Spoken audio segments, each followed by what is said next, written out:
From the Studios of Books in Motion, this is Beth Richmond, reading Restless Spirit, book number 3 in the Sam Casey Mystery Series by S.D. Tooley. Now let's begin with Restless Spirit. Chapter 1. The forest rarely gives up its dead without a fight. Fierce winds bury the disturbed ground with leaves. Heavy snows easily hide trails and footprints. And sometimes hungry creatures feast on exposed flesh and bone. Along the path cutting through briar woods, a woman clad in a dark green warm-up suit moved cautiously, stopping every few seconds to peer between leafless trees and thorny bushes. Overhead, a hawk carved graceful circles as it glided over the treetops in search of prey. Trees were skeletal remains, exposing the forest like an open wound, bearing its blemishes and flaws. The woman watched the hawk for several seconds, until she was certain it had nothing to tell her. To the casual observer, she looked as though she was hunting something or someone.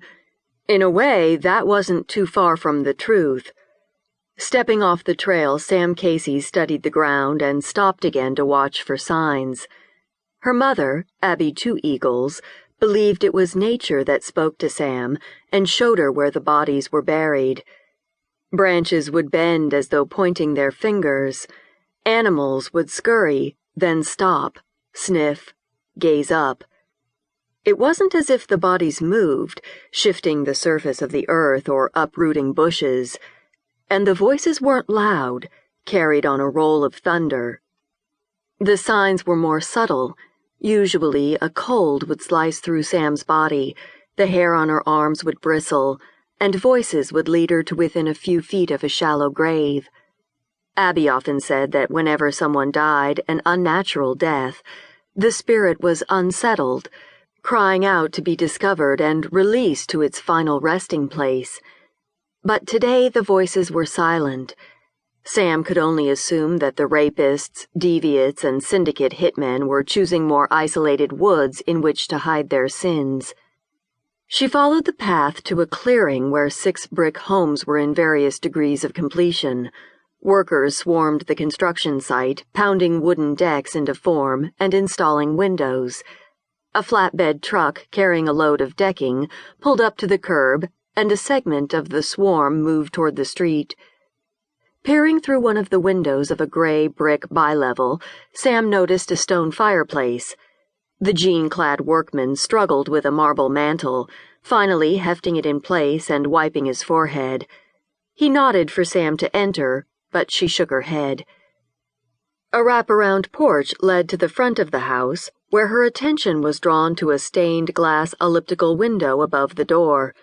It captured the sun in a kaleidoscope of color. "Anything I can help you with?" Sam turned to find the jean-clad workman. "Sorry, just being nosy," Sam replied. A soft breeze played with her feathered earrings, and she gently untangled it from her hair. "I live on the other side of the forest." Offering him her hand, she said, "I'm Sam Casey." "No law against admiring. Cooper, I'm the foreman." He stuck out a mitt-sized hand, dusted with grit and cement. She grimaced and quickly pulled back her arm. "Sorry, kinda hard to stay clean on a day like today," Cooper said, a sheepish grin cutting across his face. "Can't beat this weather, though. 4 weeks before Christmas and it's 68 degrees.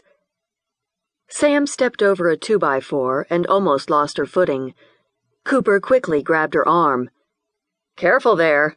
Bet you have a hard time seeing your feet." He nodded toward her wide girth and laughed at the annoyed look she flashed in response. "We have friends who are building a house in this area," she explained. "I just thought I'd see if I could tell which one." An engine fired up behind them, and Cooper maneuvered her from the path of a construction bobcat. Sunlight reflected off of the elliptical window, and Sam shielded her eyes from the glare.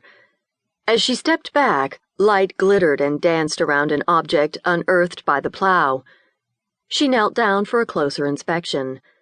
The letters MB were stamped in the center of what looked like a brass button. She dug the